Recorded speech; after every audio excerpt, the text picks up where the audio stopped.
Hey guys, tonight we're diving into one of history's most brilliant political heists.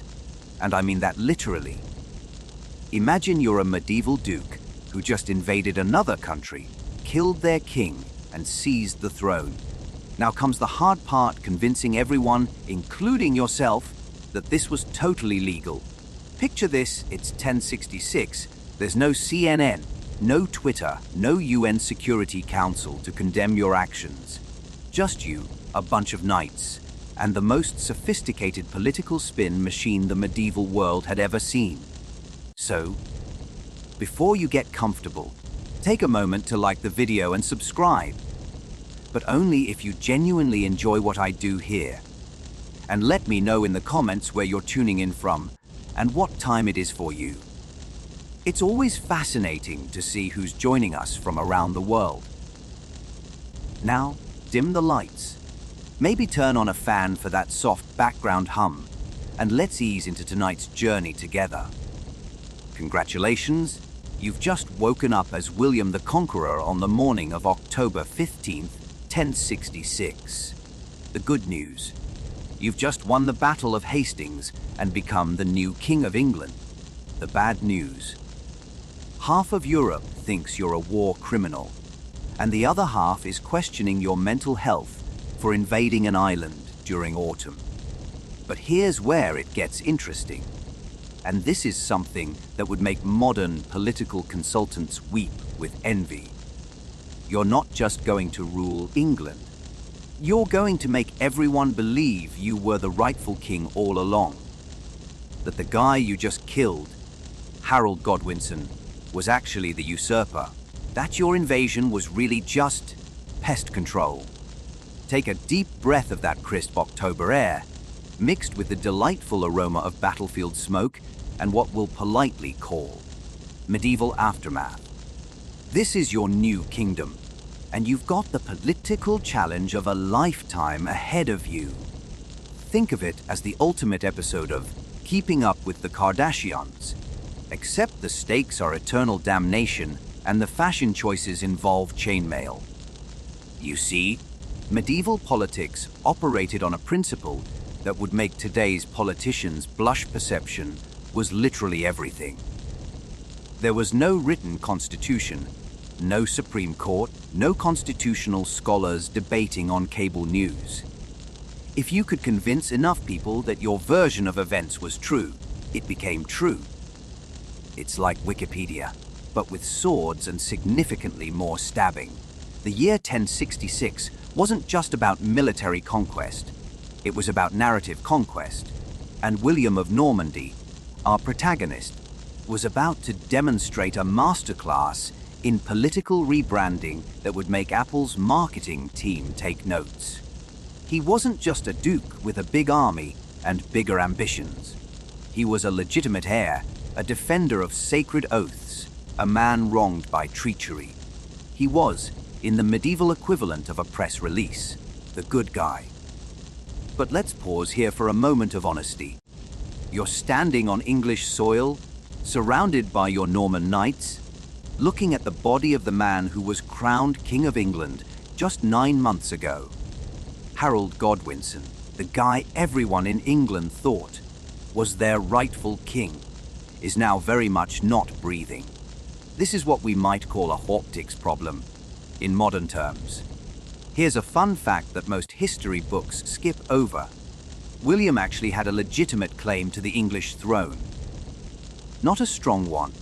Mind you, think of it as the medieval equivalent of claiming inheritance rights, because your great aunt's cousin's dog Walker once lived in the same neighborhood.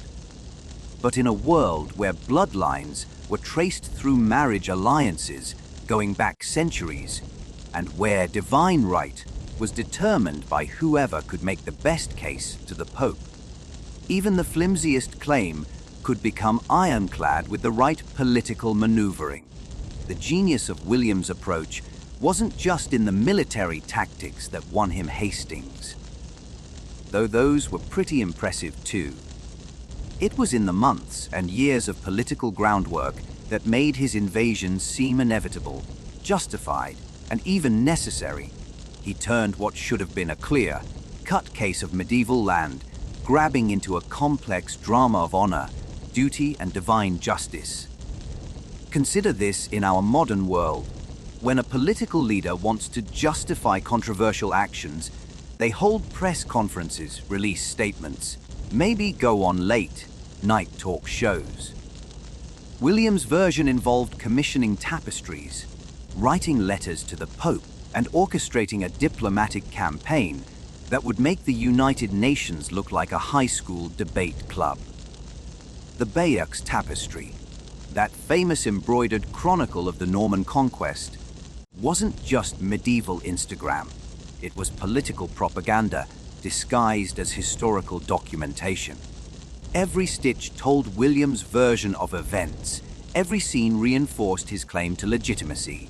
It's like if someone created a Netflix documentary about their own life, but instead of dealing with awkward family dynamics, they're justifying why they invaded a country. But here's what makes William's story truly fascinating. He didn't just win through superior military force. He won through superior political narrative.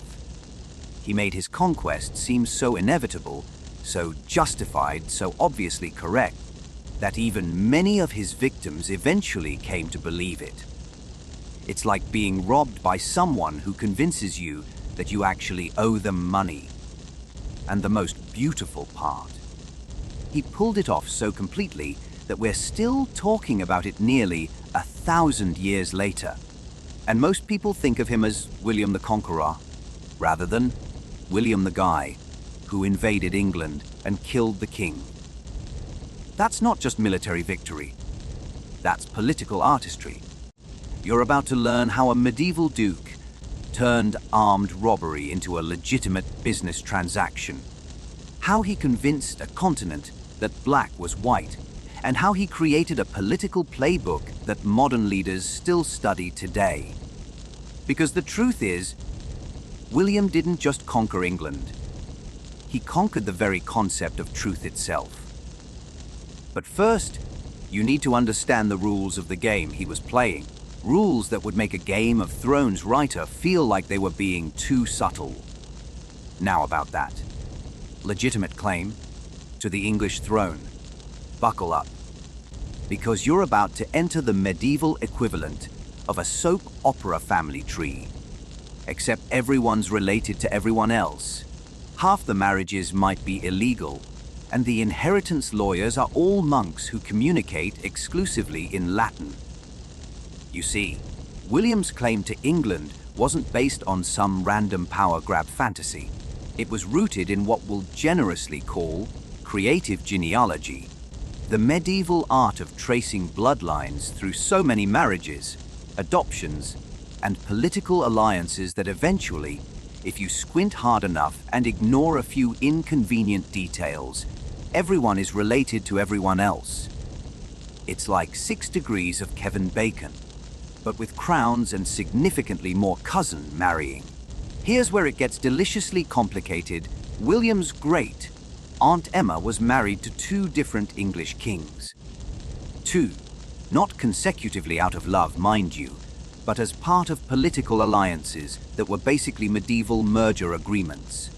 First, she married Ethelred the Unready. Yes, that was actually his name. And yes, it was as accurate as it sounds. And then, after he died, she married Cnut the Great, who had previously been trying to kill her first husband. Imagine explaining that at a family reunion. So, my great-aunt married the king, then married his enemy who killed him, and now I'm claiming the throne because inheritance. It's like a medieval version of The Real Housewives, except instead of throwing wine, they're throwing armies at each other. But Emma wasn't just collecting husbands for fun. She was creating political bridges. Her first marriage to Ethelred produced Edward the Confessor, who would later become King of England. Her second marriage to Cnut produced Harthacnut, who also became King of England. And through these connections, William could trace a family line that made him, well, Not exactly the obvious heir, but not completely ridiculous either. Think of it this way.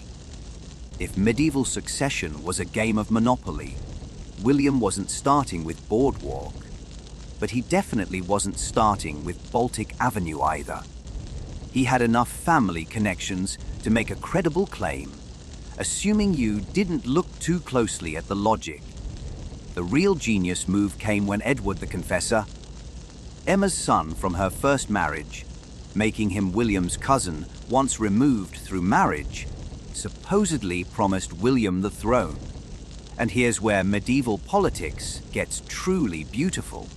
There were no written contracts, no legal documentation, no recorded conversations.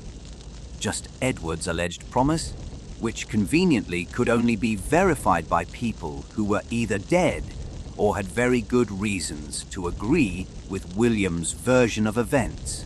It's like if your distant relative promised you their car in a conversation that nobody else heard. Except the car is an entire kingdom, and the only way to claim it is through armed invasion. But hey, family is family, right?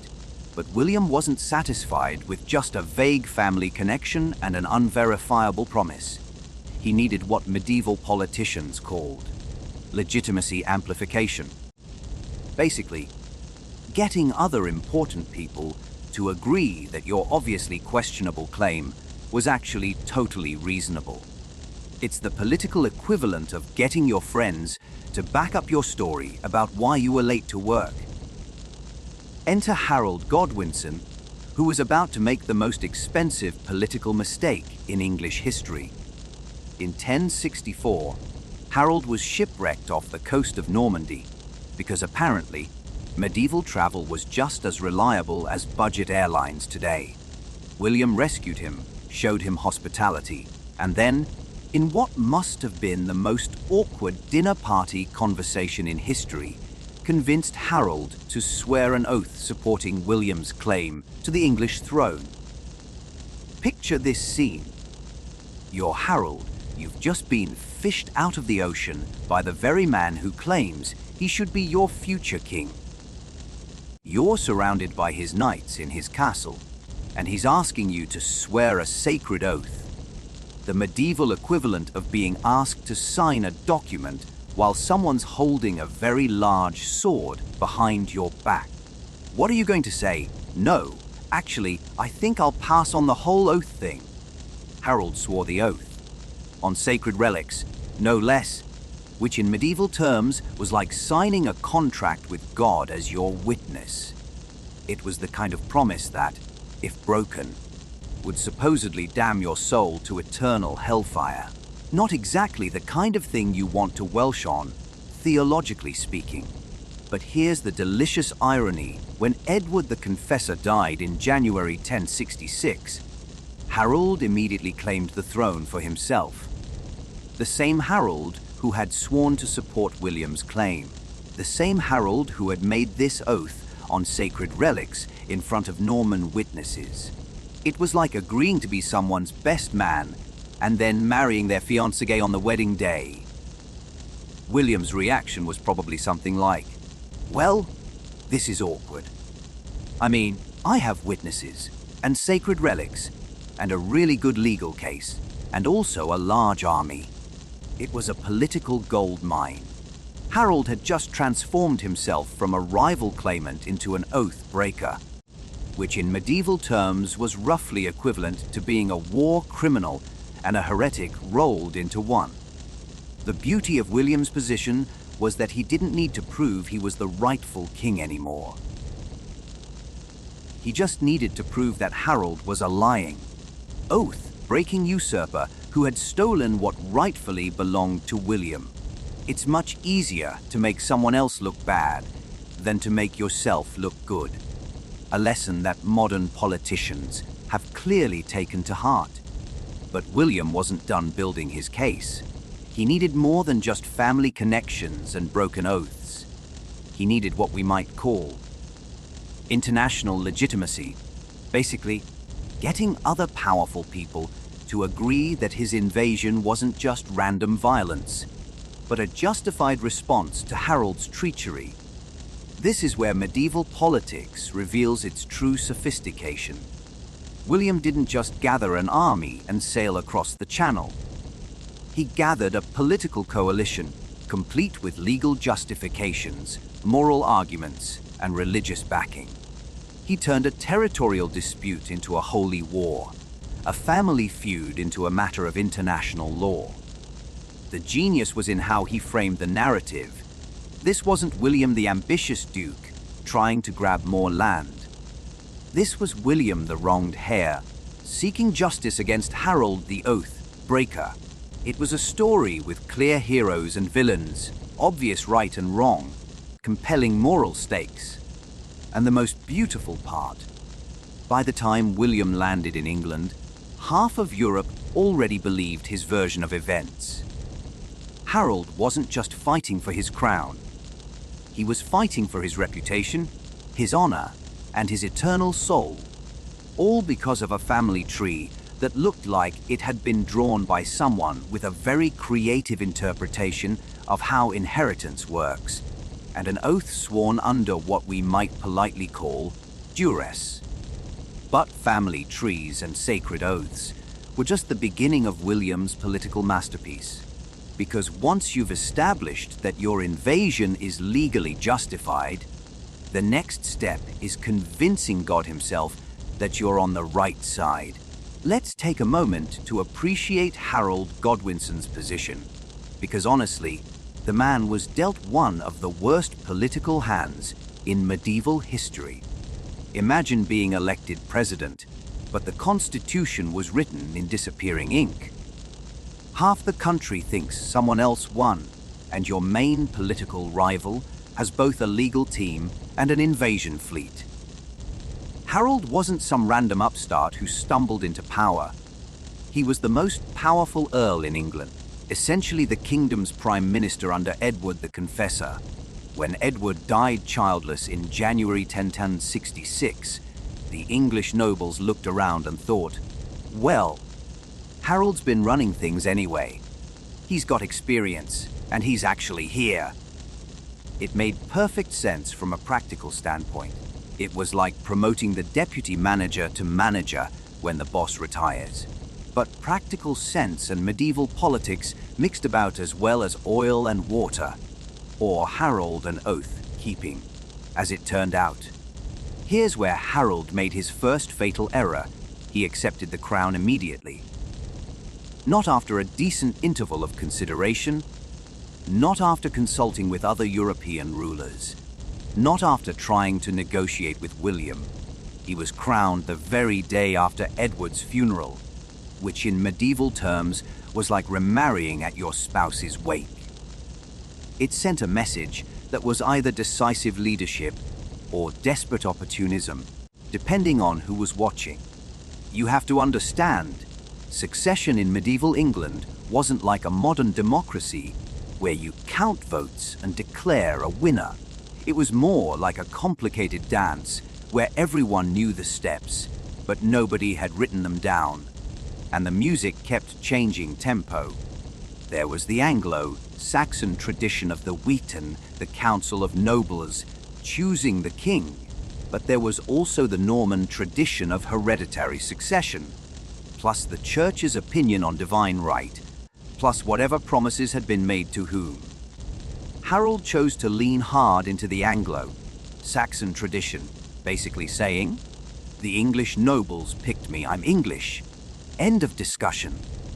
It was a politically understandable choice that was also spectacularly tone-deaf to the broader European context. It's like winning a local election and then being surprised when the federal government has questions about your campaign finances.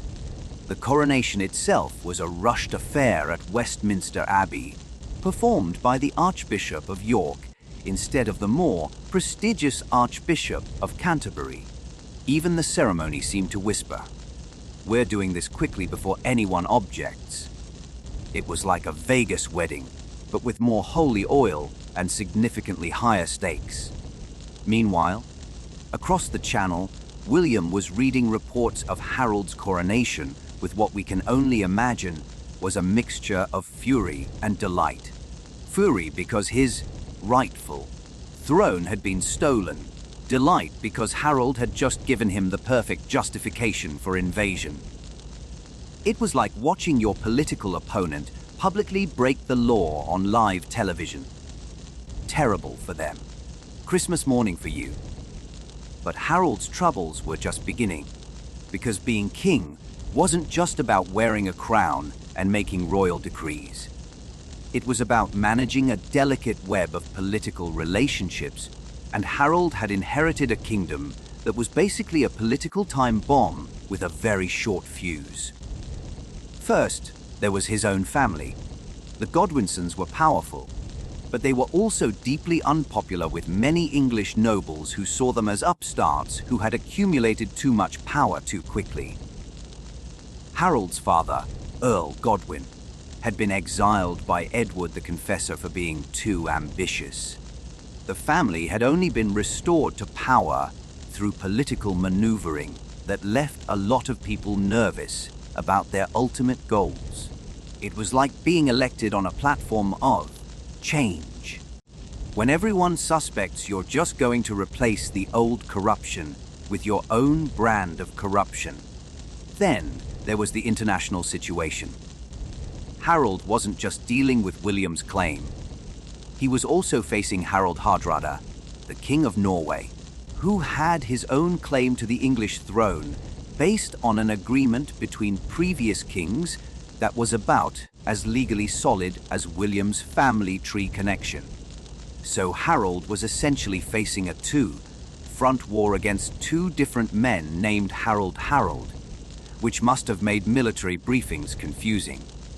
But here's where Harold made his second, and arguably more fatal, political error. He completely misread the international mood. While he was focused on domestic English politics, William was busy building what we might call a coalition of the willing. Except instead of willing to invade Iraq, they were willing to invade England. Harold seemed to believe that his problems were primarily military.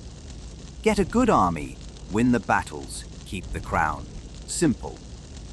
It was the kind of thinking that would make a political consultant weep into their expensive coffee. He was playing checkers while William was playing three-dimensional chess with international law, religious authority, and public relations. The most tragic part of Harold's situation was that he was actually a competent military leader. When Harald Hardrada invaded from Norway, Harold marched his army north and won a decisive victory at the Battle of Stamford Bridge. It was a brilliant military campaign that eliminated one of his two major threats and should have secured his position. But politics, as Harold was about to learn, doesn't pause for military victories. While he was busy being a successful general in the north, William was landing his army in the south, and Harold's political miscalculations were about to catch up with him in the worst possible way. The news of William's landing reached Harold while he was still celebrating his victory over the Norwegians. Imagine getting a text saying, "Congratulations on your promotion," and then immediately getting another text saying, "Also, you're fired." Harold had to march his exhausted army from northern England to the south coast, covering nearly 300 miles in just a few days. But the real killer wasn't the physical exhaustion. It was the political isolation. Harold arrived at Hastings not just tired, but alone. He had spent months making enemies instead of allies, focusing on military solutions instead of political ones. He was facing William not just as one king against another, but as an oath breaker against a legitimate claimant, as a usurper against a rightful heir. Harold's final, most fatal error was thinking that winning the battle would solve his political problems.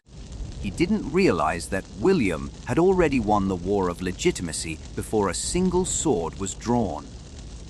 Harold was fighting for his crown, but William was fighting for justice, honor, and divine right.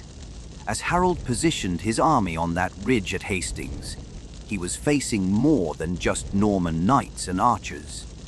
He was facing the accumulated weight of his own political mistakes, the international consensus that William had carefully built, and the terrible realization that sometimes, in politics, being right isn't enough.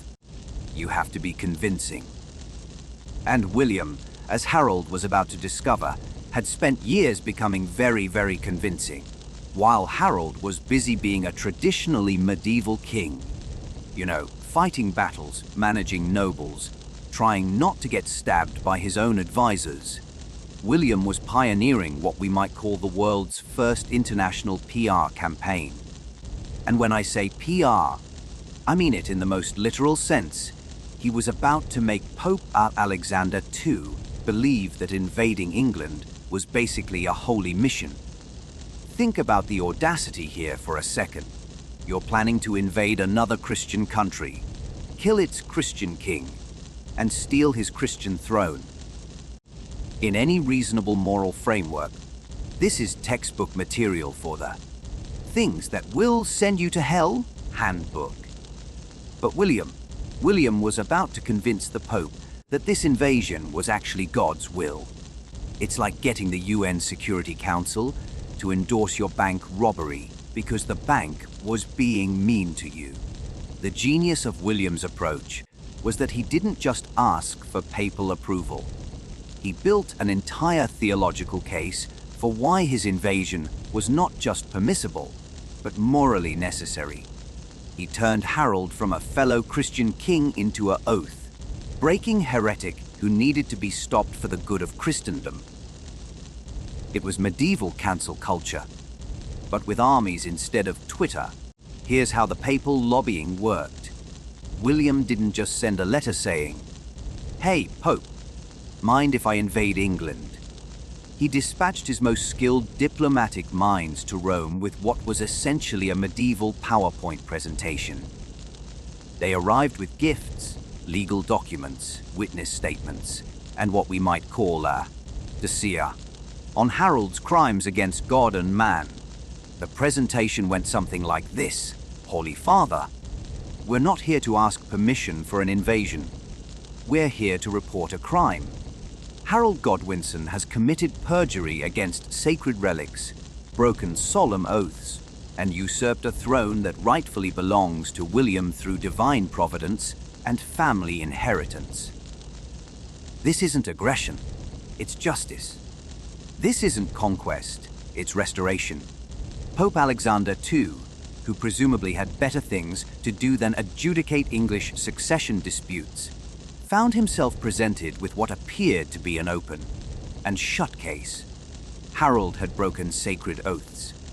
William had legitimate bloodline claims. The English church was getting a bit too independent anyway, and maybe a Norman invasion would bring them back into proper papal alignment. But here's the beautiful part. The Pope didn't just give William permission to invade. He gave him a papal banner, a holy war flag that essentially turned William's army into a Christian crusade. It was like getting a blessing from the Pope to go beat up your neighbor because he broke a promise. Medieval politics at its finest.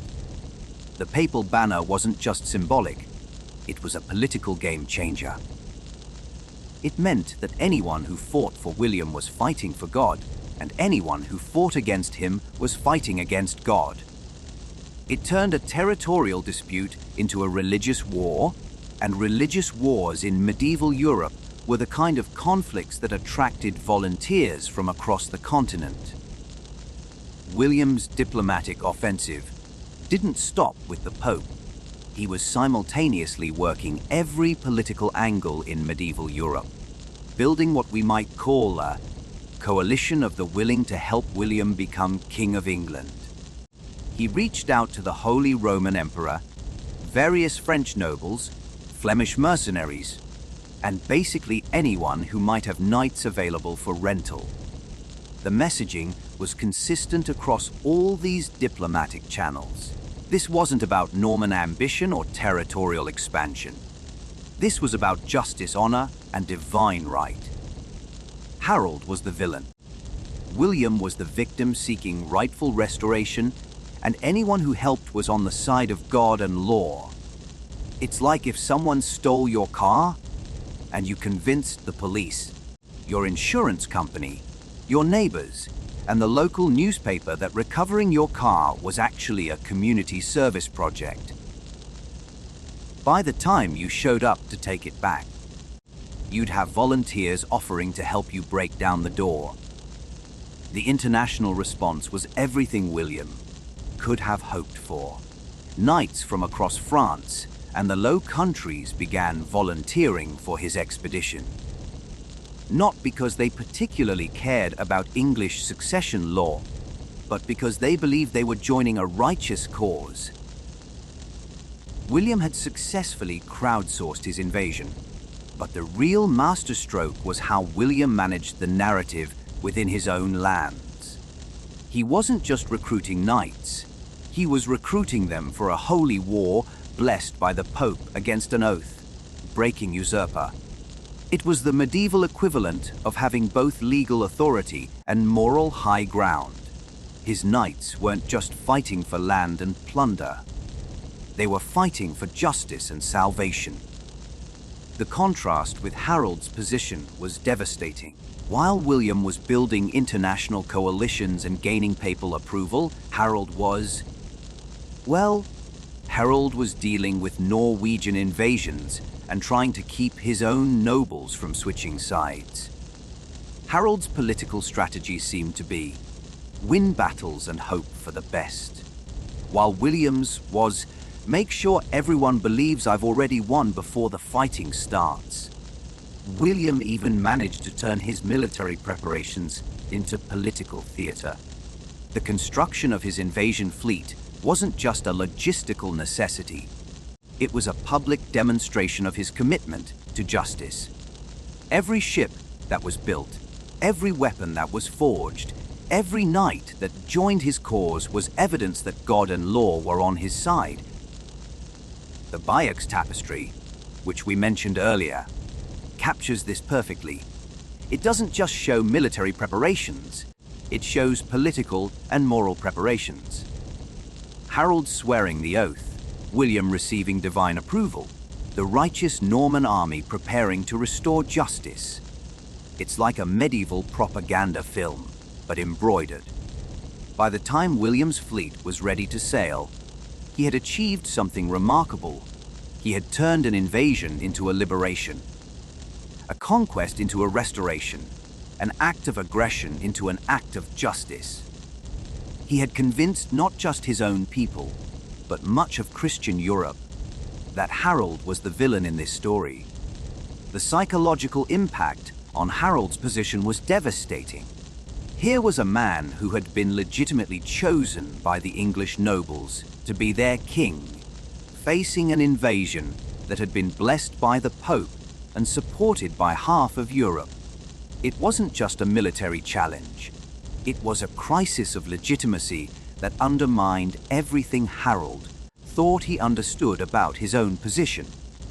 When William's ships finally appeared on the horizon, Harold wasn't just facing a Norman army. He was facing an international coalition, a papal crusade, and a moral judgment that had been building for months. William had weaponized righteousness, and Harold was about to discover that sometimes the most devastating battles are won before the first arrow is fired.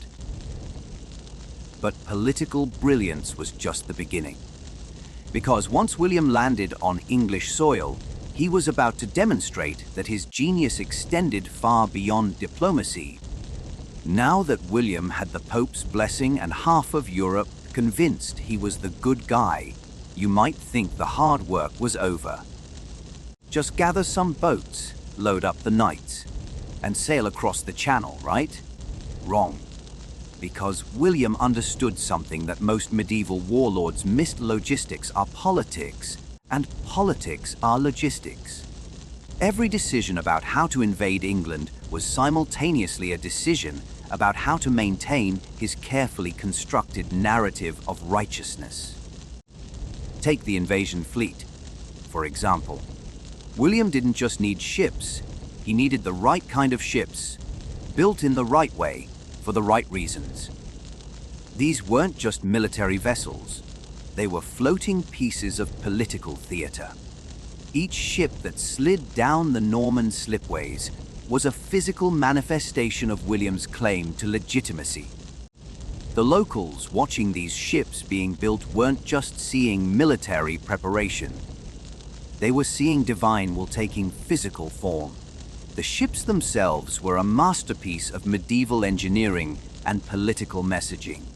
Unlike Viking longships designed for quick raids and faster escapes, William's fleet was built for one-way passage. These were transport vessels, not warships.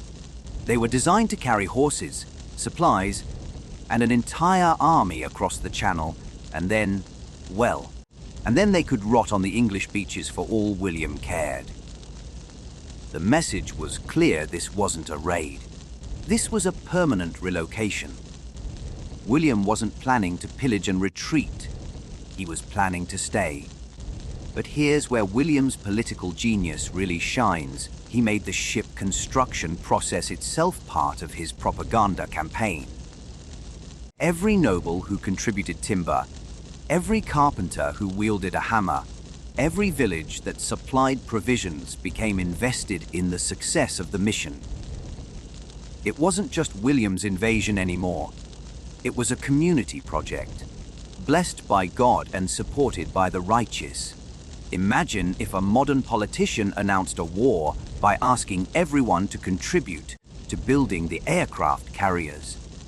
By the time the fleet was ready, half the population would feel personally responsible for its success. William essentially crowdsourced his invasion, both financially and emotionally. The scale was breathtaking. We're talking about roughly 600 ships, built in less than a year, in an age when constructing a single large vessel was a major engineering project. It was like building a small city, except the city was designed to float across treacherous waters while carrying an entire army. The logistical complexity would make modern military planners weep with frustration. But William wasn't just thinking about getting to England. He was thinking about what would happen when he got there. This is where his political calculations became truly sophisticated. He wasn't just planning a military campaign, he was planning a political transformation. Every supply decision, every personnel choice, every tactical preparation was designed to support his ultimate goal, making his conquest look inevitable and legitimate. Consider the composition of his army. William didn't just recruit Norman knights. He recruited from across Europe, creating what we might call a United Nations of medieval conquest.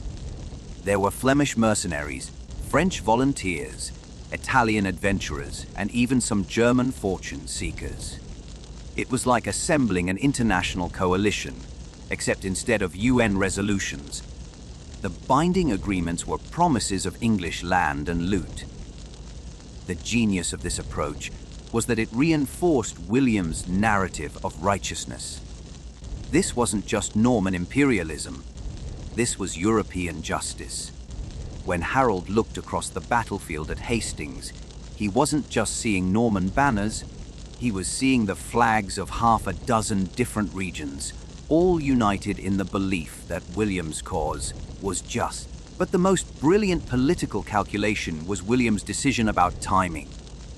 He didn't invade immediately after getting papal approval. He waited, and waited, and waited, through the spring of 1066, through the summer into the autumn. Harold's supporters were probably thinking, maybe he's changed his mind. Maybe this whole invasion thing was just bluster. Wrong. William was waiting for the perfect storm of political circumstances. He needed Harold to be distracted, preferably by another invasion that would force the English king to divide his forces. He needed favorable weather for the Channel crossing. He needed his own political and military preparations to be absolutely perfect.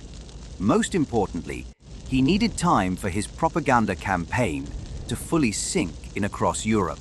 The waiting game also served another crucial political purpose. It gave Harold time to make mistakes. And oh boy, did Harold make mistakes. Every month that passed gave William more evidence that Harold was struggling with his kingship, more proof that the English nobles were divided, more ammunition for his claim that Harold was an illegitimate usurper who couldn't even govern effectively. When Harald Hardrada finally invaded from Norway in September 1066, William must have felt like Christmas morning had arrived early. Harold was forced to march his army north, win a battle, and then immediately march south to face William's landing. It was like forcing your opponent to run a marathon right before a boxing match. The actual invasion preparations reveal William's attention to political detail in ways that would make modern campaign managers jealous.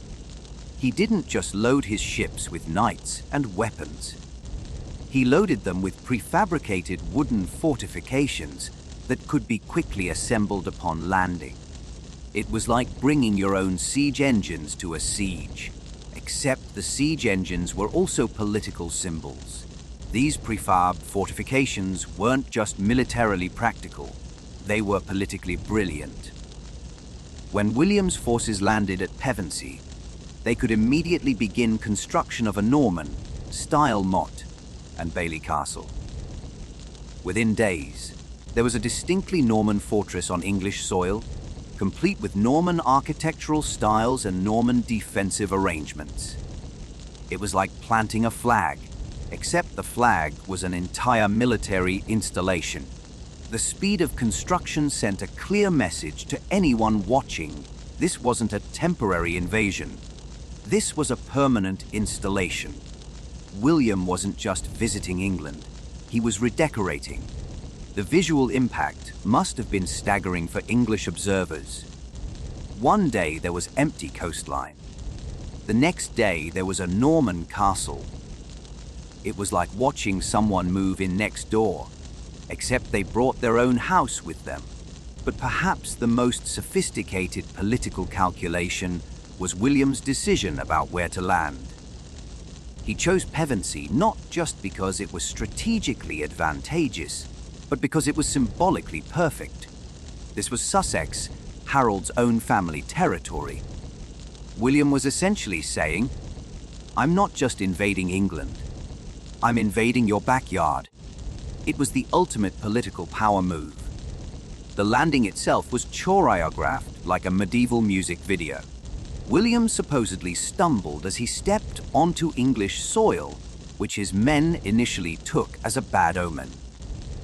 But William, with the quick thinking that had made him a master politician, grabbed handfuls of English earth and declared, "See, I have taken England with both hands."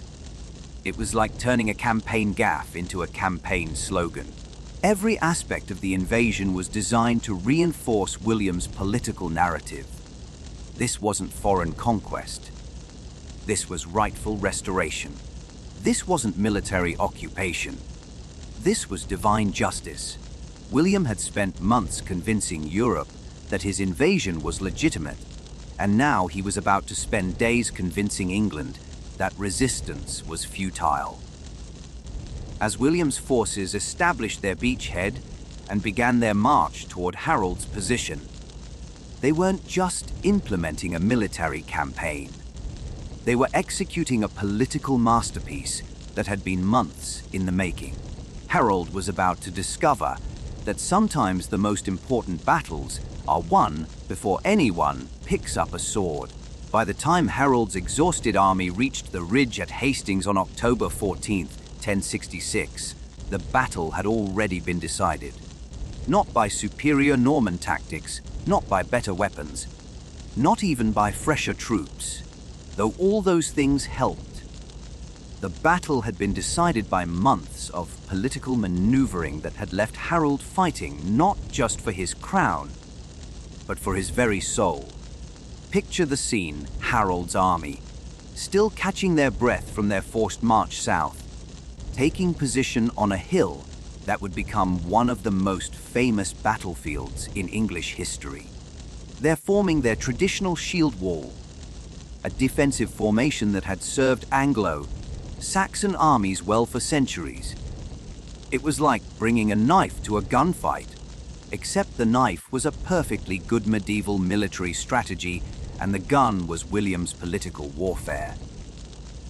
But here's what most history books miss. The Battle of Hastings wasn't primarily a military engagement. It was a political trial by combat, with God as the judge and the fate of England as the verdict. William had spent months convincing everyone who mattered that Harold was in the wrong, and now he was about to let divine justice sort it out on the battlefield. The composition of the two armies tells the entire political story. Harold's forces were primarily English. Professional soldiers, local militia, and whatever nobles hadn't found excuses to be elsewhere. They were fighting for their homes, their king, and their way of life. Noble stuff, really. Except they were also fighting against papal approval, international consensus, and what half of Europe believed was divine justice. William's army, on the other hand, was a multinational force of righteousness. Norman knights, Flemish mercenaries, French volunteers, Breton cavalry. It was like a medieval NATO force, except instead of UN peacekeeping, they were there for Norman conquest. But that's not how they saw it. They saw themselves as knights of justice, warriors of God, defenders of sacred oaths. They weren't just fighting for land and plunder. They were fighting for their eternal souls. The psychological impact of this political positioning was devastating. Harold's men were fighting uphill, literally and figuratively. They were defending a shield wall against an enemy who believed they had God on their side. It's like being in a legal argument where the other side has already convinced the judge that you're guilty. But William's political genius extended beyond just army composition. He had choreographed the entire battle to reinforce his narrative of divine justice. The Norman battle cry wasn't "For Normandy!" or "For William!" It was "Dis Volt!" God wills it! The same battle cry that would later echo through the Crusades. They weren't just attacking the English line. They were executing divine judgment. The timing of the battle itself was a political masterstroke. William didn't attack immediately upon landing. He spent days ravaging the Sussex countryside, burning villages, and generally making life miserable for Harold's subjects. It was like medieval trolling, designed to force Harold into action before he was ready. The message was clear. Every day you delay, more of your people suffer. Come fight me or admit you can't protect your own kingdom. Harold, predictably, took the bait. He marched south with whatever forces he could gather, arriving at Hastings without adequate preparation, without sufficient cavalry, without the luxury of choosing his battle on his own terms. William had successfully goaded him into a fight that favored Norman tactics and Norman political positioning. The battle itself unfolded like a morality play, with William's political calculations playing out in real time. The Norman cavalry charged the English shield wall repeatedly, each attack accompanied by the shouts of "Dis Volt!" and the fluttering of papal banners.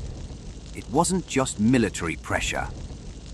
It was psychological warfare designed to break the will of men who were already questioning whether they were fighting for the right cause. Here's a detail that most people miss. The English shield wall actually held for most of the day. Harold's forces were experienced, disciplined, and fighting from a strong defensive position. In purely military terms, they were holding their own against what should have been a superior force. But politics, as Harold was about to discover, don't pause for military competence. The turning point came when rumors spread through the English ranks that Harold was dead. Whether this was true initially or just battlefield confusion doesn't matter. What mattered was the political impact. Harold's men began to question whether they were fighting for a dead king, whether their cause was already lost, whether resistance was even possible. William, meanwhile, was very much alive and very much visible, riding among his troops with papal banners flying overhead. The visual contrast was devastating. Harold's men couldn't see their king, but they could see their enemy, blessed by God and supported by half of Europe.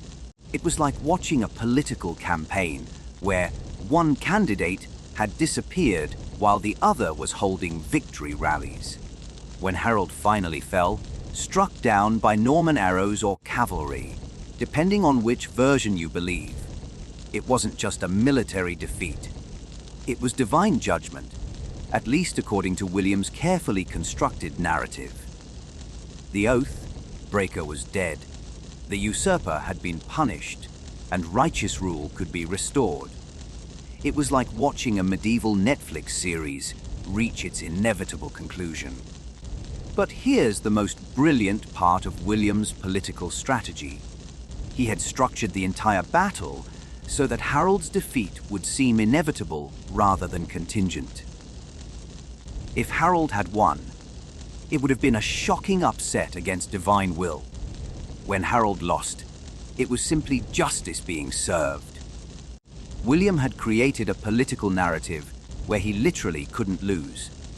Either he would win the battle, or God would intervene on his behalf. The aftermath of the battle reveals the true sophistication of William's political thinking. He didn't just celebrate victory, he immediately began consolidating his political legitimacy. Harold's body was treated with respect, the English dead were honored, and William began presenting himself not as a conqueror, but as the rightful king reclaiming his throne.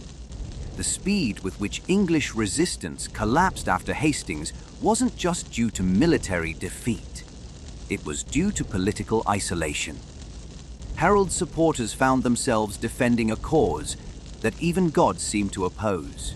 William's months of political groundwork had created a situation where continued resistance felt not just futile, but morally wrong. Within weeks, English nobles were submitting to William not as conquered subjects, but as subjects recognizing their rightful king. It was like watching a coup, where the victims apologize for the inconvenience of having to be overthrown. The Battle of Hastings had become a political validation that transformed armed invasion into rightful restoration. The genius of William's approach was that he had made his conquests seem inevitable while making Harold's resistance seem tragic. It wasn't just superior Norman military tactics that won the day. It was superior Norman political strategy that had been building for months. By the time the armies met at Hastings, William had already won the war of legitimacy that mattered more than any single battle. As the sun set on October 14, 1066, William wasn't just the victor of a military engagement. He was the vindicated champion of justice, the rightful king blessed by God, the legitimate ruler whose claim had been proven through divine trial by combat. Harold was dead, but more importantly, Harold's cause was dead, buried under the weight of William's political masterpiece. But military victory and political validation were just the beginning, because now William faced the ultimate test of his political genius. How do you transform a conquered kingdom into a willing subject? How do you make the defeated grateful for their defeat? And how do you govern a nation that you've just invaded? The answer, as William was about to demonstrate, lay in the most sophisticated political strategy medieval Europe had ever seen. So you've just won the Battle of Hastings, killed the English king, and scattered his army to the winds. Congratulations! You're now the proud owner of an entire kingdom that absolutely hates your guts. Time to celebrate with some medieval champagne and perhaps a victory lap around your new palace. Right? Wrong. Because William understood something that most conquerors miss. Winning the war is easy compared to winning the peace. This is where William's political genius truly shines. Any competent medieval warlord could invade a country and burn it to the ground. But William was about to demonstrate how to invade a country and make the victims thank you for the privilege. It was like being robbed by someone who convinces you that you actually owe them money, and then leaves you feeling grateful for the financial advice. The first challenge was immediate and practical. How do you govern a kingdom where every single person would prefer to see you dead? William's solution was to deploy what we might call strategic magnanimity, the art of being generous in ways that actually strengthen your position while appearing to weaken it. It's like offering to split the dinner bill when you know you ordered the salad and they ordered the lobster. Within days of Harold's death, William began what can only be described as the most sophisticated public relations campaign in medieval history. He wasn't just conquering England. He was liberating it from the tyranny of Harold the Oath Breaker. He wasn't imposing foreign rule. He was restoring rightful monarchy. It was like rebranding a hostile takeover as a management restructuring. The key was in how William handled the immediate aftermath of victory. Instead of the traditional medieval victory celebration, pillaging, burning, enslaving the survivors, William immediately began presenting himself as the legitimate King of England who had simply reclaimed his rightful throne. He ordered his troops to maintain discipline, respect local customs, and treat the English as subjects rather than conquered enemies. But here's the brilliant part. This wasn't just military policy, it was political theater. Every act of Norman restraint was a demonstration of William's legitimacy. Conquerors burn and pillage. Rightful kings restore order and justice.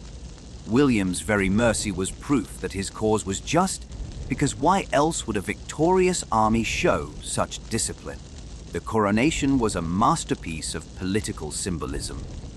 William didn't stage some Norman ceremony that would emphasize his foreignness. Instead, he was crowned in Westminster Abbey by English bishops using English traditions on Christmas Day 1066. It was like moving into someone's house and insisting on using their furniture arrangement, because you respect their interior design choices. The ceremony itself was designed to send a clear message. This wasn't foreign conquest. This was rightful restoration. William took the same coronation oath that English kings had taken for generations.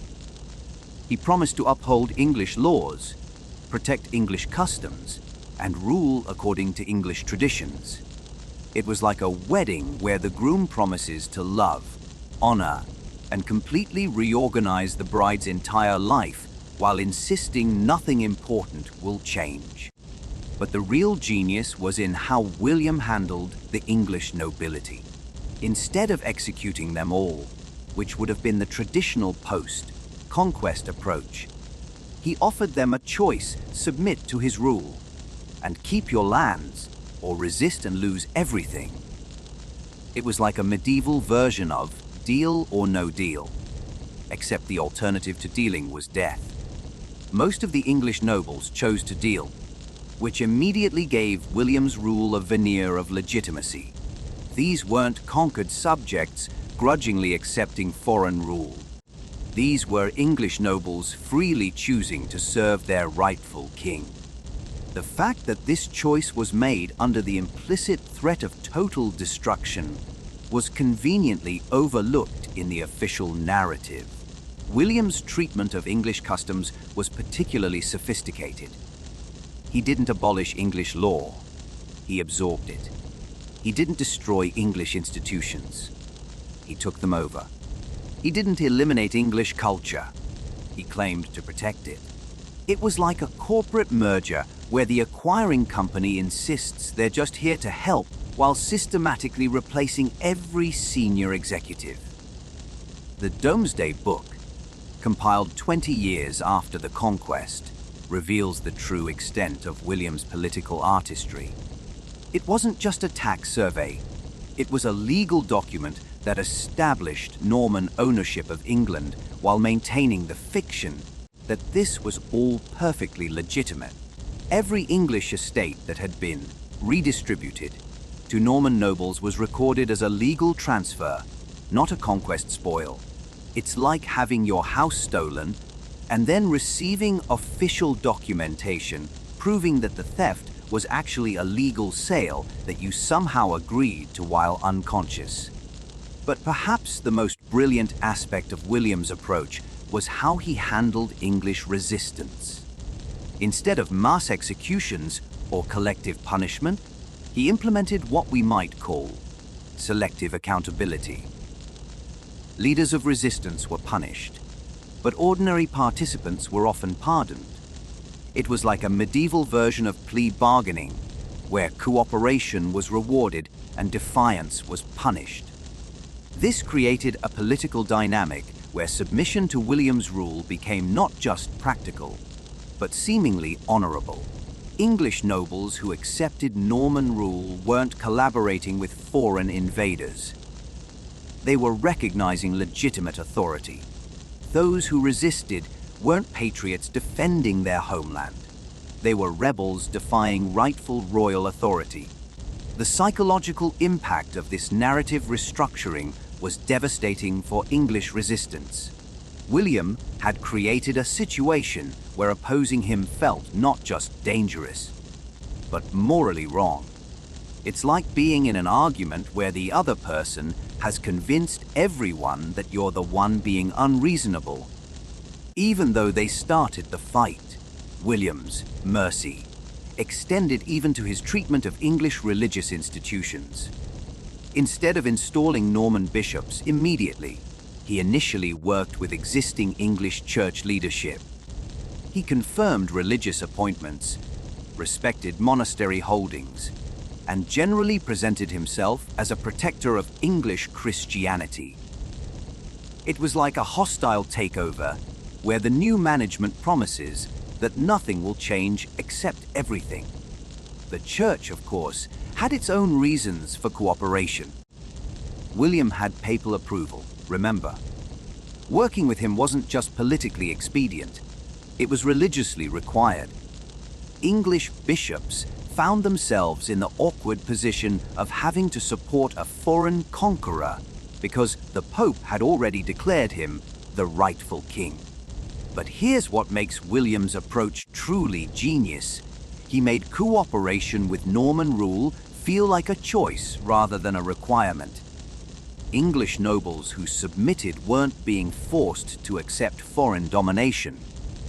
They were choosing to serve their legitimate king. English bishops who supported William weren't collaborating with invaders. They were following papal guidance. The result was a conquered kingdom that gradually began to see itself as a restored kingdom.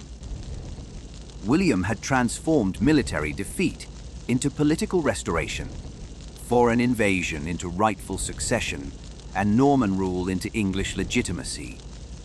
It was like watching a magic trick where the audience knows they're being deceived, but can't figure out how.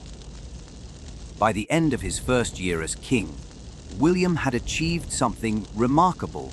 He had made his conquest feel inevitable rather than contingent, justified rather than opportunistic, restorative rather than destructive. He had turned invasion into liberation, and the English were beginning to believe it. But individual conversions were just the beginning, because William's ultimate political masterstroke was still to come: the complete restructuring of English society in ways that made Norman rule not just acceptable, but seemingly natural and beneficial. Now that William had convinced everyone he was the rightful king, It was time for the real work to begin. And by real work, I mean the most sophisticated wealth redistribution scheme in medieval history. William was about to demonstrate how to steal an entire country's land and make it look like a carefully considered HR restructuring. You see, winning the crown was just the appetizer. The main course was redistributing literally every significant piece of property in England from English hands to Norman hands, while maintaining the fiction that this was all perfectly legal and totally fair. It's like watching someone redraw a map while insisting they're just correcting some clerical errors. The scale of what William accomplished is breathtaking. Within 20 years of the conquest, roughly 95% of English land had been transferred from English nobles to Norman nobles. To put this in perspective, it's like if a foreign company bought out every major corporation in America and then claimed this was just normal business activity. The English aristocracy didn't just lose a war. They lost their entire economic foundation. But here's where William's political genius becomes truly apparent. He didn't just seize English land and hand it out to his Norman supporters. That would have been crude, obvious, and politically dangerous. Instead, he created an entire legal framework that made the land redistribution appear to be the natural consequence of Harold's illegitimate rule. The logic was beautifully circular. Harold was a usurper. Therefore, anyone who had held land under Harold had no legitimate claim to it. William was the rightful king. Therefore, he had the right to redistribute land to his loyal subjects. It wasn't conquest. It was legal correction. It's like having your house repossessed and being told that the bank is actually doing you a favor by clarifying the ownership situation. The process itself was choreographed like a medieval legal drama. William didn't just announce, "All your land belong to us now." Instead, he implemented what we might call performance legitimacy. Every land transfer was documented, justified, and presented as the restoration of proper legal order. English nobles who had fought against William at Hastings were declared traitors, and their lands were forfeit. English nobles who had supported Harold's claim were declared collaborators with usurpation, and their lands were forfeit. English nobles who had remained neutral were declared insufficiently loyal, and their lands were... Well, you get the pattern. It was like a medieval version of musical chairs, except there was only one chair and William was the only one allowed to sit in it. But the real brilliance was in how William handled the redistribution itself. He didn't just give English estates to Norman nobles as rewards for military service. He created an entire feudal system that made Norman landholding appear to be the natural order of things. Every grant of land came with specific obligations, legal responsibilities, and feudal duties that tied the Norman nobility directly to William's royal authority. It was like replacing a company's entire management structure while insisting this was just a routine reorganization for improved efficiency. The end result was the same: complete Norman control, but the process made it feel inevitable rather than arbitrary. The speed of the transformation was stunning. Within months of Hastings, Norman nobles were taking possession of English estates with full legal documentation. They weren't stealing land. They were accepting royal grants in recognition of their loyal service. They weren't displacing English families. They were restoring proper feudal order. The paperwork was impeccable, the legal justifications were airtight, and the results were total economic conquest. Consider the fate of the English earls, the most powerful nobles in pre-conquest England. Earl Morcar of Northumbria, Earl Edwin of Mercia, Earl Waltheof of Northampton. These were men who had controlled vast territories and wielded enormous political power. By 1070, They were either dead, imprisoned, or living as pensioners dependent on William's mercy. Their lands had been redistributed to Norman nobles who had never set foot in England before 1066.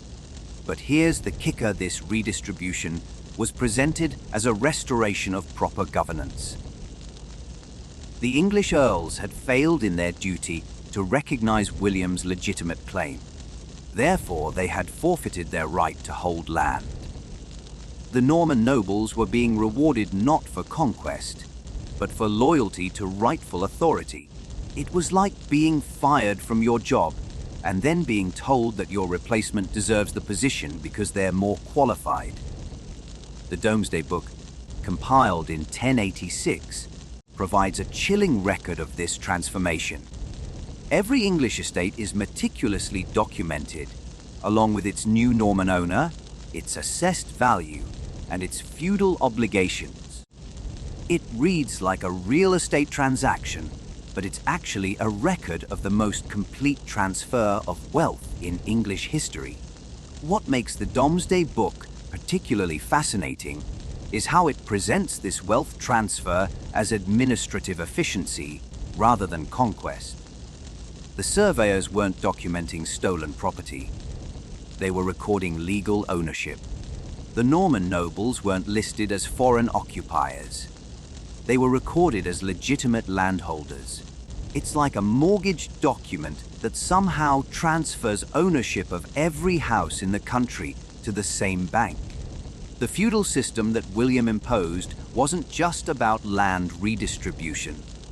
It was about creating a political structure that made Norman rule appear natural and beneficial. Every Norman noble who received English land also received specific military obligations to William. They had to provide knights for royal service, maintain castles for royal defense, and support royal administration.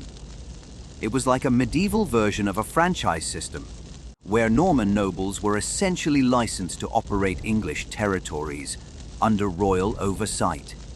They weren't independent conquerors. They were royal administrators managing territories on behalf of the legitimate king. The psychological impact on the English population was devastating. They watched their traditional lords being replaced by foreign nobles who spoke a different language, followed different customs, and owed their loyalty to a Norman king. But this replacement was presented as legal and proper, not as foreign occupation. English peasants found themselves working the same lands, but now their rent and taxes were going to Norman lords who had never heard of their villages before 1066. It was like having your apartment building sold to a foreign company that immediately raises the rent, while insisting that this is actually better for everyone involved. The most brilliant aspect of William's land redistribution was how it created a Norman aristocracy that was completely dependent on his continued rule. These new Norman landholders couldn't survive without William's protection, because their wealth was based entirely on conquered English estates. They had no choice but to support royal authority, because royal authority was the only thing that made their landholding legitimate. It was like creating a network of co-conspirators who had to support your version of events because admitting the truth would cost them everything. The Norman nobles weren't just William's supporters. They were his accomplices in a massive legal fiction that required constant maintenance and mutual support. By 1070, William had achieved something remarkable. He had transferred the entire economic foundation of England from English hands to Norman hands, while maintaining the fiction that this was all perfectly legal and entirely justified. The English aristocracy had been systematically replaced by a Norman aristocracy that owed its existence to William's rightful rule. But land redistribution was just the foundation, because William's ultimate political masterpiece was still to come, the creation of a new Anglo-Norman culture that would make his conquest feel not just acceptable, but beneficial to everyone involved. By 1070, William had achieved what most conquerors only dream of: total military victory, complete political control, and comprehensive economic domination. But William wasn't most conquerors. He was looking at his newly acquired kingdom and thinking, you know what? This whole us versus them dynamic is getting a bit tired. What if I could make everyone think they're actually the winners here? What William was about to attempt was the political equivalent of convincing two rival football teams that they had both won the same game. It was cultural alchemy on a scale that would make modern diplomats weep with envy. He was going to take Norman conquerors and English conquered, mix them together, and create something entirely new. A hybrid culture that would make both sides feel like they had gotten the better end of the deal. The genius of William's cultural strategy was that he didn't try to suppress English culture or impose Norman culture wholesale. Instead, he created what we might call strategic cultural fusion. A carefully orchestrated blending that preserved just enough of each tradition to make everyone feel respected, while fundamentally transforming both. Take language, for example. William didn't ban English or mandate Norman French. Instead, he created a situation where bilingualism became fashionable, necessary, and ultimately inevitable. Norman French became the language of court, administration, and high culture. English remained the language of daily life, commerce, and popular culture. It was like having a dual language society where everyone felt they were getting the premium experience. But here's the brilliant part. This linguistic division wasn't presented as Norman domination over English inferiority. It was presented as cultural sophistication. Speaking Norman French didn't make you a collaborator. It made you cosmopolitan. Speaking English didn't make you a conquered subject. It made you authentically connected to the land. Everyone got to feel special in their own way. The result was a generation of English nobles who competed to speak the most elegant Norman French, while Norman nobles prided themselves on understanding English customs and local traditions. It was like watching a cultural exchange program where both sides were convinced they were getting the better deal. William's approach to religion was equally sophisticated. He didn't replace English bishops with Norman ones immediately. That would have been crude and politically dangerous. Instead, he implemented what we might call guided religious evolution. English bishops who cooperated with Norman rule found their positions confirmed and their authority respected. Those who resisted found themselves gradually replaced by more suitable candidates who happened to be Norman. The beauty of this approach was that it made religious cooperation feel like a choice rather than a requirement. English bishops weren't being forced to accept Norman authority. They were choosing to work with their legitimate king. Norman bishops weren't being imposed as foreign occupiers. They were being appointed as qualified administrators. It was like a corporate restructuring where everyone gets to keep their job, as long as they're aligned with the new company vision.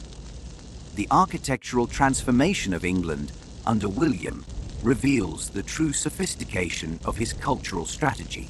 He didn't tear down English churches and replace them with Norman ones.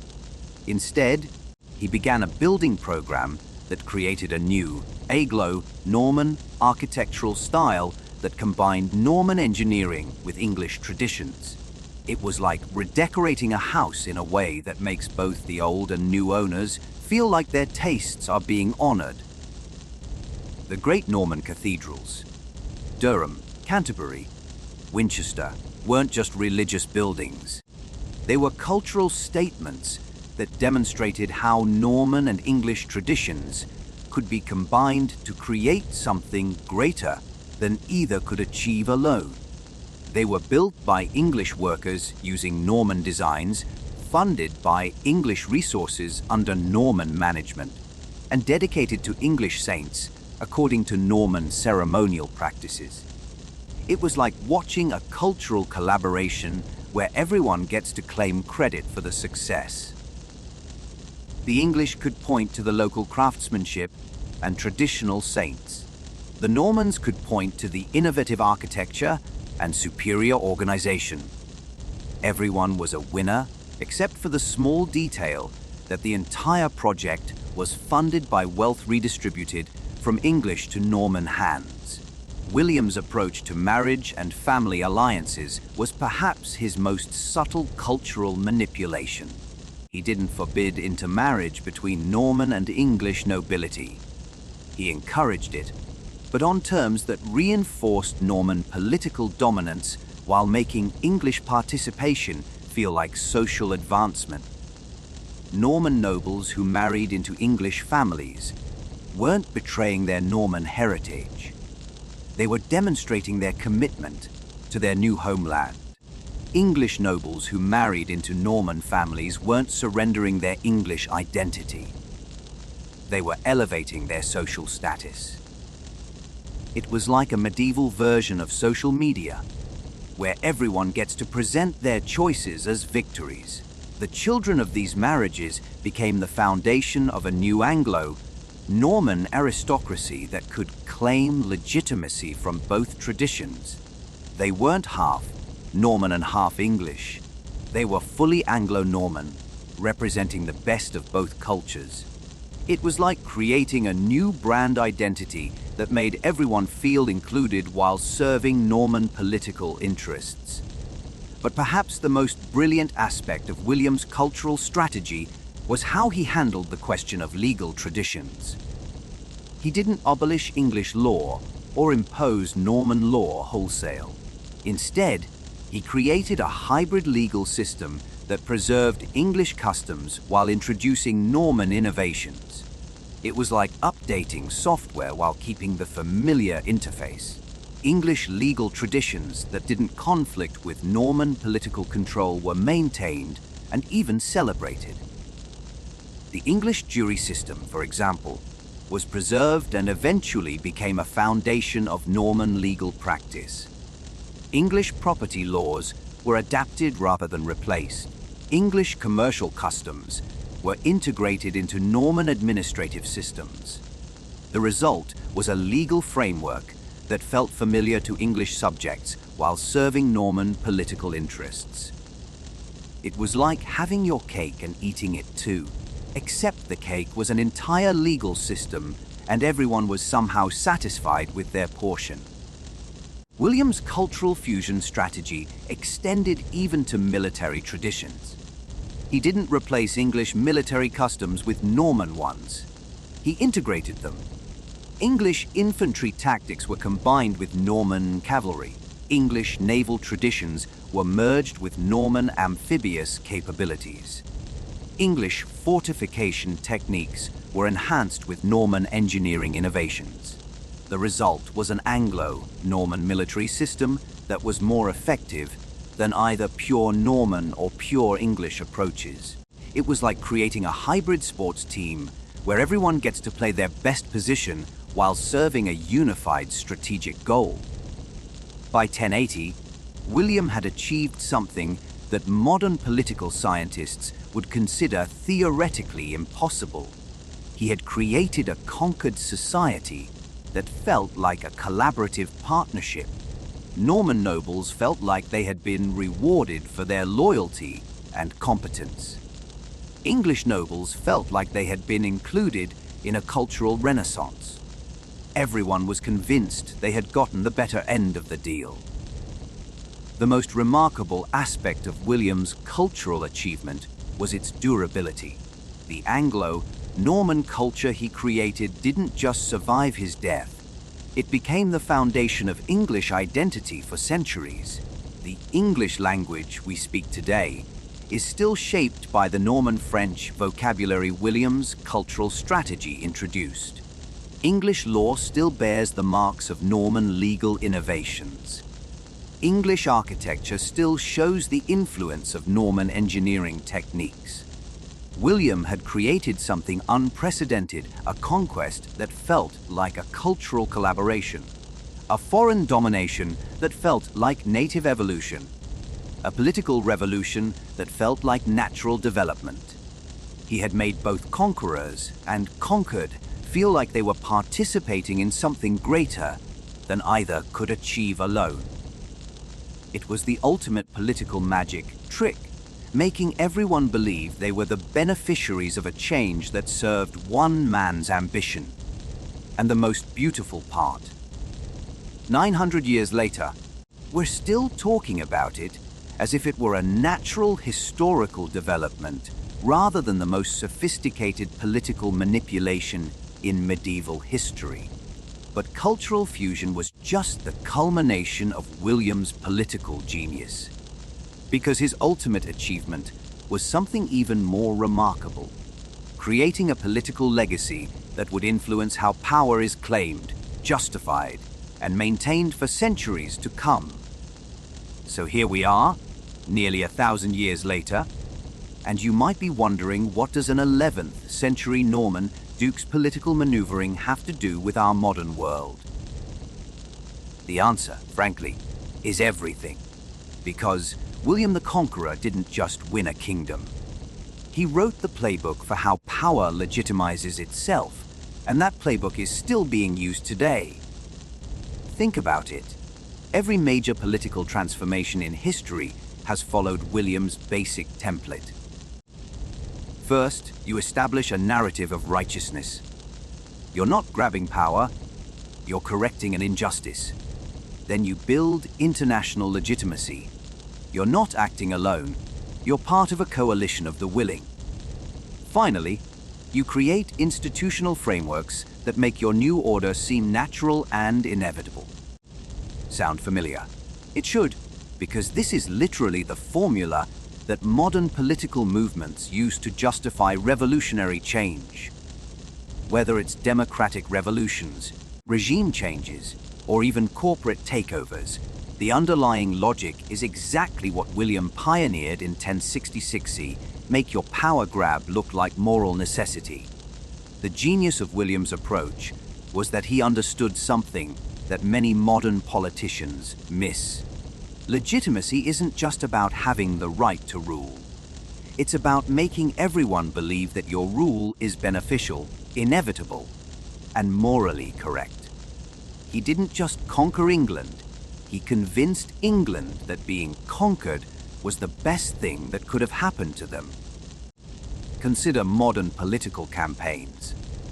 The most successful ones don't just promise to win, they promise to restore rightful order, to correct historical injustices, to represent the will of the people against corrupt elites.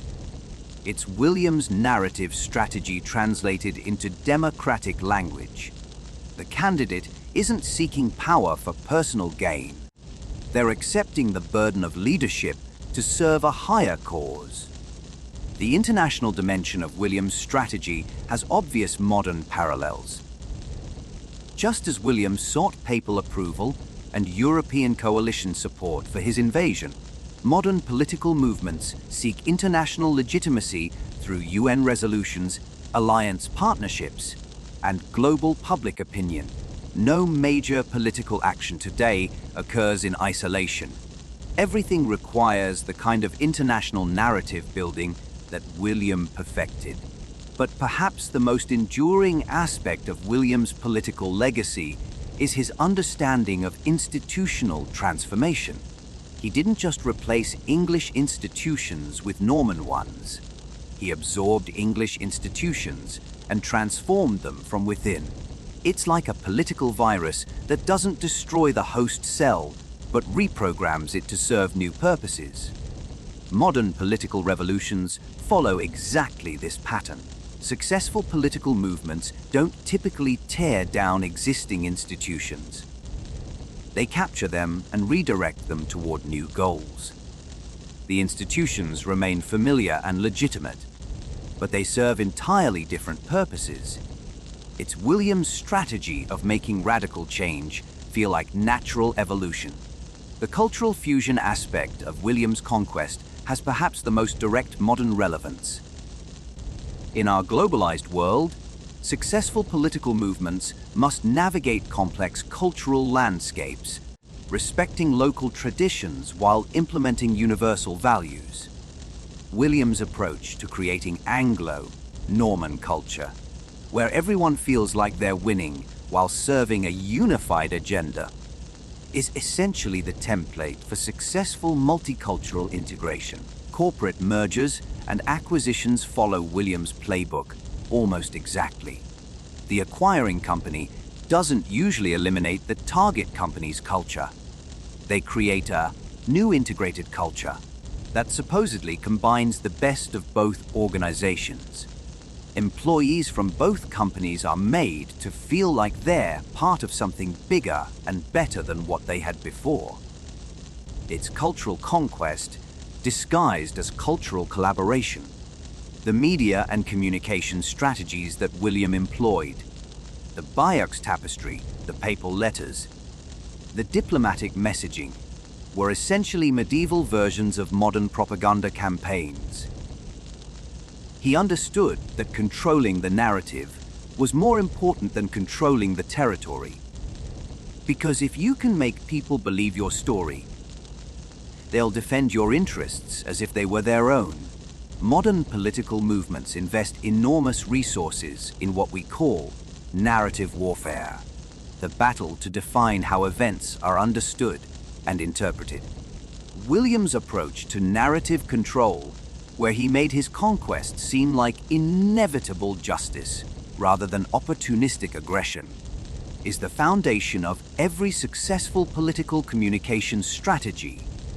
The legal and constitutional innovations that William introduced, the integration of Norman and English law, the creation of new administrative systems, the establishment of feudal obligations, demonstrate how successful political transformation requires institutional creativity. You can't just impose new rules. You have to create new frameworks that make those rules seem natural and beneficial. Modern constitutional reform follows exactly this pattern. Successful constitutional changes don't typically abolish existing legal traditions. They integrate them into new frameworks that serve new purposes while maintaining familiar forms. It's William's approach to legal transformation, updated for democratic contexts. But perhaps the most important lesson from William's political success is about the relationship between power and legitimacy.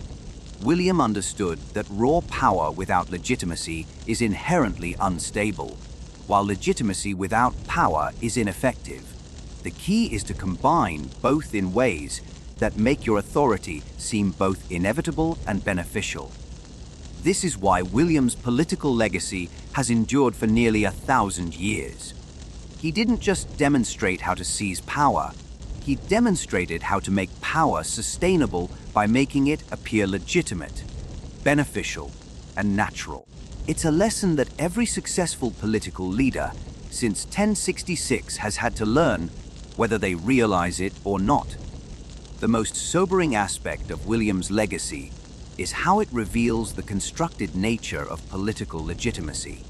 What we often think of as natural or inevitable political arrangements are actually the result of careful narrative construction, institutional design, and cultural manipulation. William's success shows us that political reality is more malleable than we usually imagine. As we watch modern political events unfold, elections, revolutions, international conflicts, institutional changes, we're essentially watching variations on themes that William established nearly a millennium ago. The techniques have evolved, the scale has expanded, but the fundamental logic remains the same.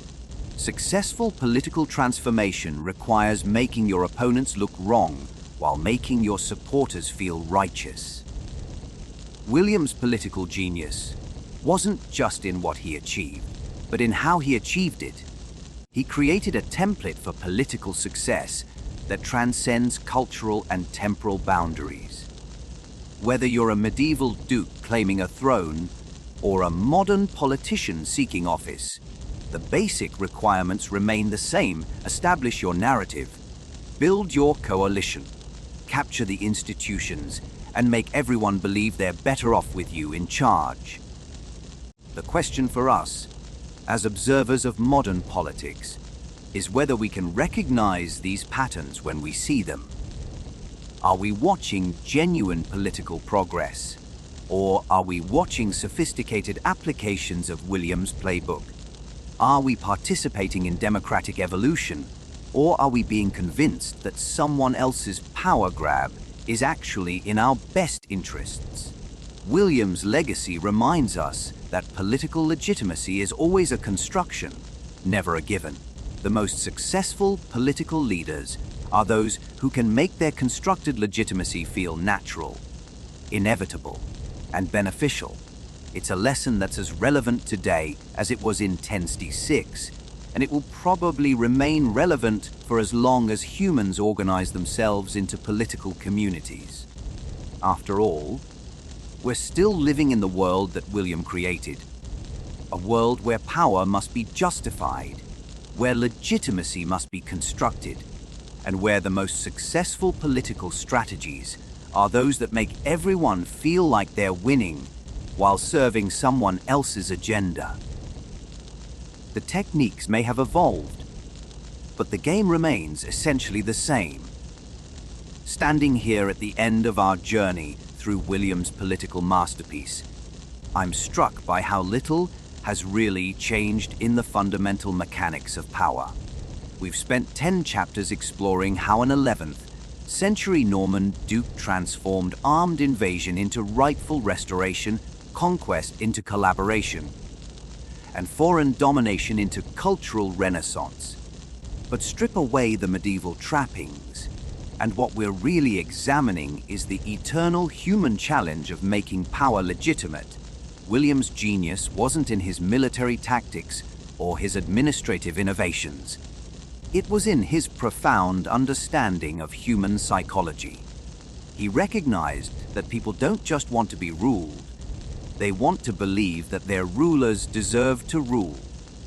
They want to feel that their participation in political systems is meaningful, that their loyalty is justified, that their sacrifices serve purposes greater than themselves. William gave them that feeling, even as he systematically dismantled their traditional way of life.